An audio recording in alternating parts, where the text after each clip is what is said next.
welcome to my channel. Today we will discuss periodic time of oscillation of floating body. This topic is related to the fluid mechanics. Before that we will see some subtopics, that is what is center of buoyancy and metacenter. Okay, so first we will see what is center of buoyancy. It is the center of gravity of immersed part on which the buoyant force is acting.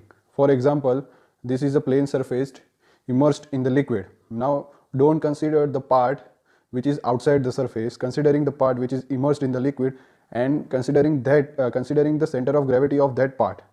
Means the buoyant force will act on the center of gravity of the immersed part in the liquid. Okay, for this surface the center of gravity of immersed part is this, and for this surface the center of gravity for the immersed part is buoyant force will act on this point.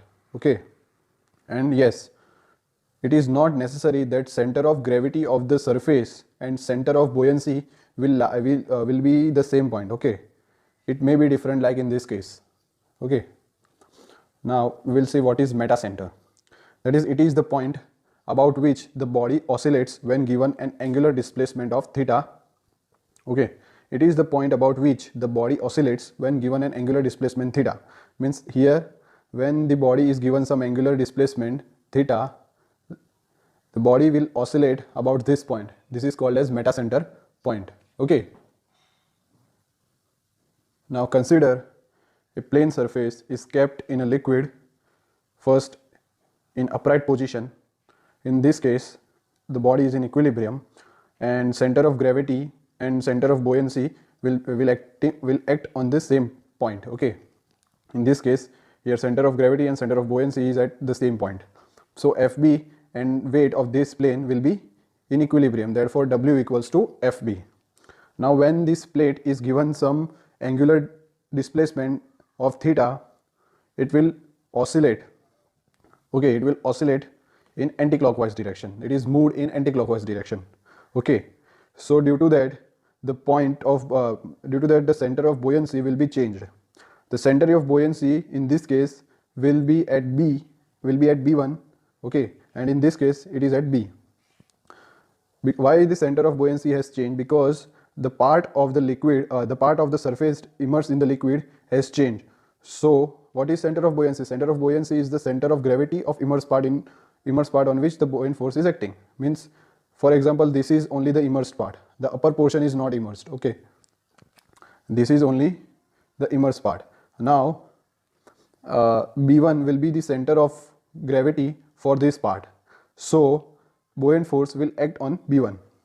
Okay, and W, the center of gravity of any surface will never change, so weight will act at the center of gravity of this surface G. Okay, weight is acting downward at G and buoyant force is acting upwards at B1. Okay, so these forces are same in magnitude but opposite in direction. Means Fb, buoyant force, is in upward direction and weight is acting in downward direction. Okay, so when the forces are equal in magnitude but opposite it in direction, produce a couple. Okay, produces a couple.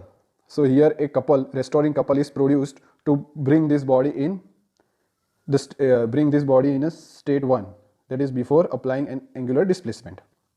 Okay, the body will itself produce the restoring couple to bring itself in the state 1 motion, that is in static motion. Okay, so now restoring couple is given by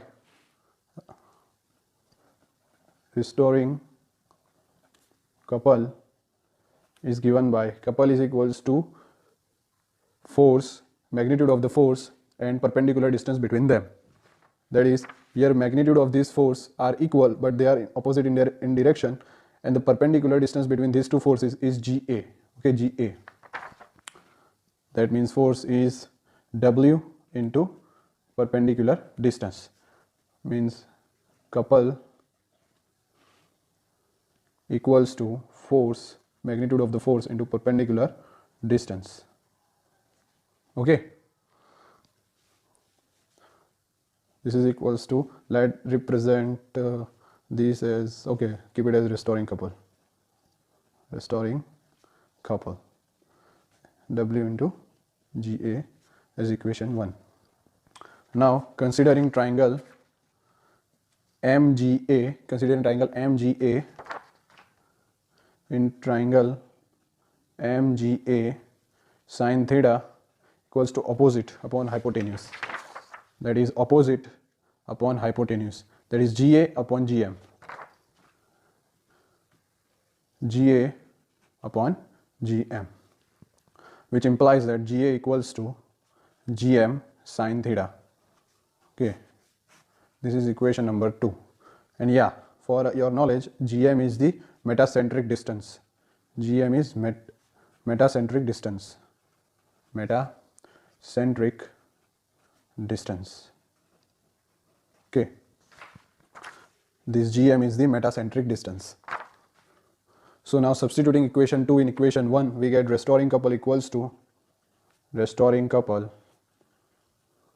W into GM sin theta.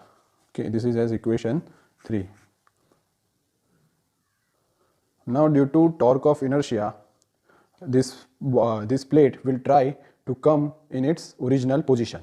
Okay, why inertia is acting? Because a body, means what is inertia? Inertia is the tendency of the body to resist any change in its motion. Okay, so now we had applied an angular distance, so there will be a disturbance in the motion.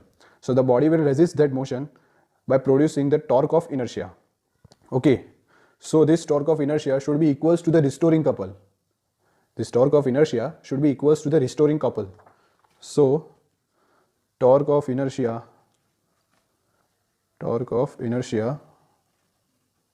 should be equals to the restoring couple. Okay, this has result 4. Now what is torque of inertia? Torque of inertia is given by inertia into alpha. Alpha is the angular acceleration, that is alpha equals to angular acceleration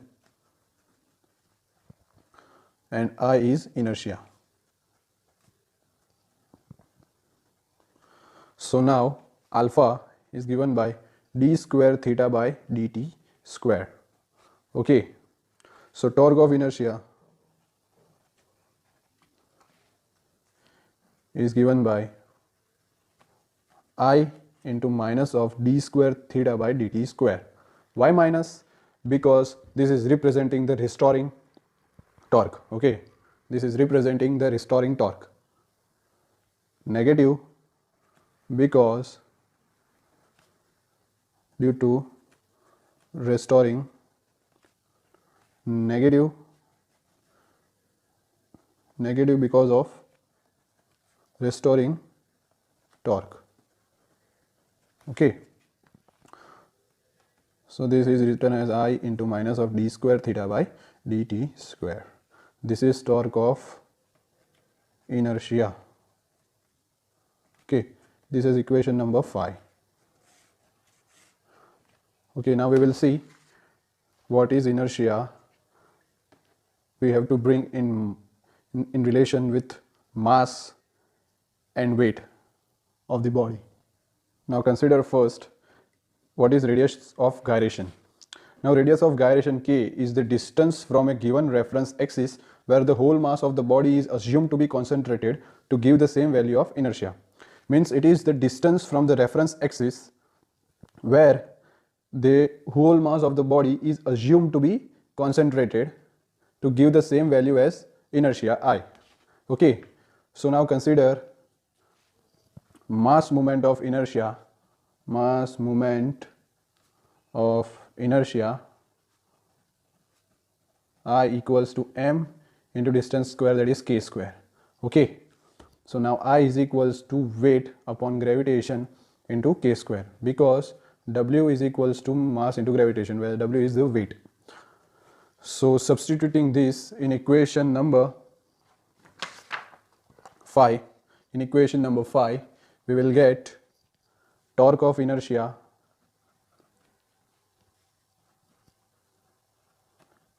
equals to W upon G into k square into minus of d square theta by dt square.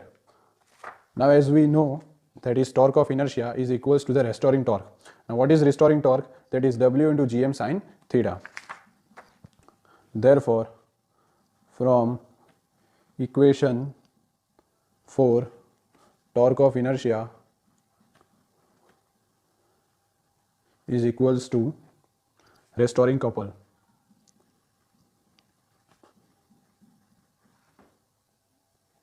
So what is torque of inertia? That is W upon G into K square minus of d square theta by dt square, which is equals to what is restoring torque? Restoring torque is equals to W into Gm sin theta. That is W into Gm sin theta. So now bringing, okay, first of all we will cut WW. Now bringing this Gm sin theta on left hand side we get, or do one thing, bring d square sin theta on RHS. Okay, whole LHS is bringing to RHS, we get a k square into d square theta by dt square plus Gm sin theta is equals to 0. By bringing LHS to the RHS we got this. So now by dividing k square, by dividing G upon k square in above equation, we get d square theta by dt square plus G into m, sorry, it is not G into m, it is Gm. Gm is the distance, metacentric distance. Gm into G sin theta by k square equals to 0. So now this is equation number 6. Now we know what we know, that the equation of simple harmonic motion. Equation of simple harmonic motion. Equation of simple harmonic motion. Motion is given by d square theta by dt square plus omega square. What omega square? It is omega square theta equals to 0. So now by comparing equation 6 and 7, we have find that omega square is equals to, now for okay, sorry, we will first do some operation on equation 6. So now as theta is very small, sin theta is equivalent to theta. So equation 6 can be written as d square theta by dt square plus Gm into G into theta by k square is equals to 0. This is equation 8. So now by comparing equation 7 and 8, we get omega square is equals to this part. Omega square is equals to this part, this much part. Okay.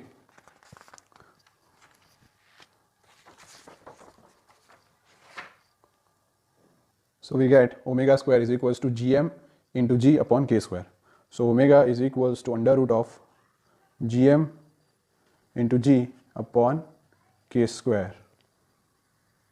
Now as we know, the solution of this equation, that is solution of simple harmonic motion, is theta is equals to C1 sin omega t plus C2 cos omega t, where C1 and C2 are the constant of integration and can be found by boundary conditions. Okay, so by substituting value of omega in this equation, by substituting value of omega in the solution of this equation, that is simple harmonic motion, we get theta is equals to C1 sin of omega, that is Gm into G upon k square into t plus C2 into cos of under root Gm into G upon k square into t. So here we get the solution. Now by boundary conditions, C1 and C2 can be determined. Now by boundary conditions,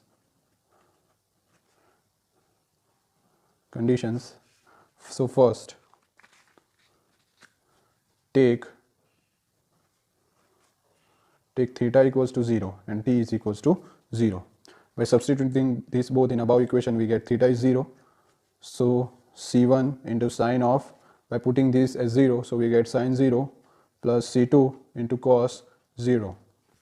Cos 0 is 1, so we get 0 plus C2 equals to 0, which implies that C2 is equals to 0. By substituting C2 in above equation, we get theta is equals to C1 sine of under root gm into g by k square into t plus C2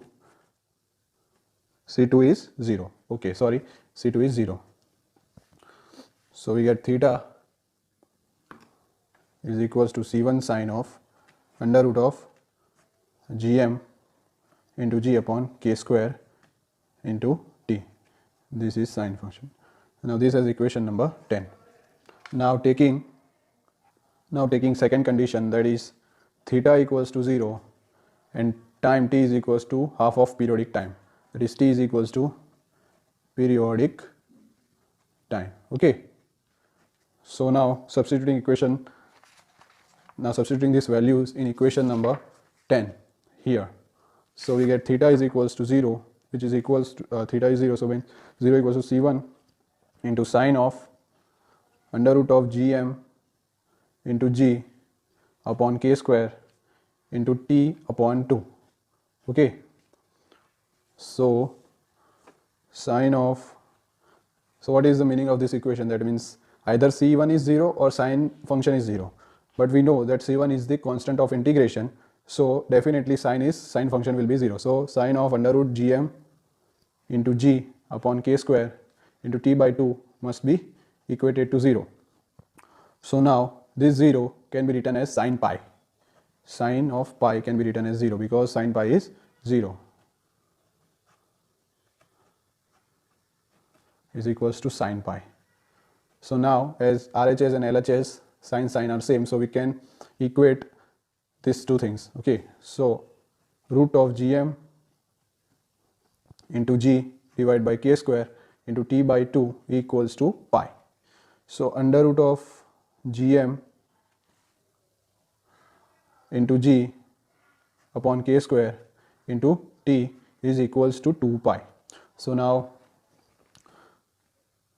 simplifying the equation, we get 2 pi under root of k square upon gm into g. Okay,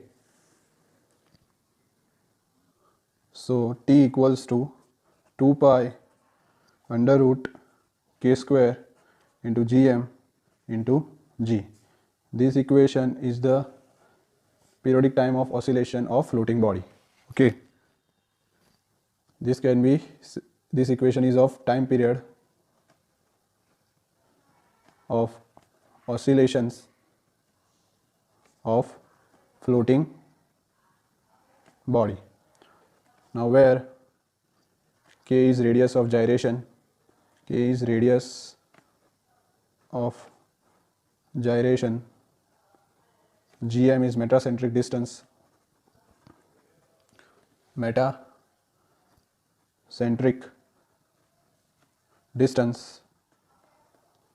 and g is gravitational acceleration.